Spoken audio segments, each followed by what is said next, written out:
मुलांच्या स्वार्थापोटी राणेंनी भाजपचं अस्तित्व संपवलं। वैभव नाईक यांनी नारायण राणेंवरती असा निशाणा साधलेला आहे। राणेंनी सिंधुदुर्गामधील भाजपचं अस्तित्व संपवलं असं त्यांनी म्हटलेलं आहे।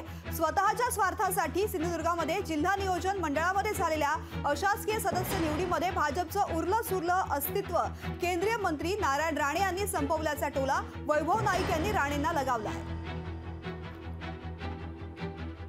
भारतीय जनता पार्टी खरं तर शिवसेनेला संपवण्याच्या नादामध्ये आपणच जिल्हा नियोजन संपली हे कालच्या नियुक्तीवरून दिसून आलेलं आहे।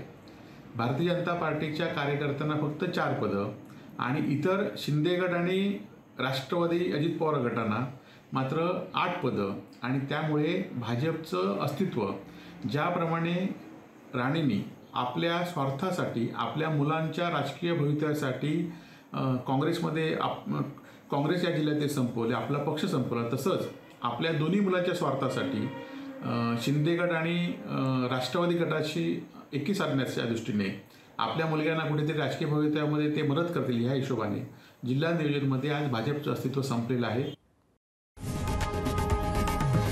लोकशाही मराठी ऐका, पहा, जागरूक रहा।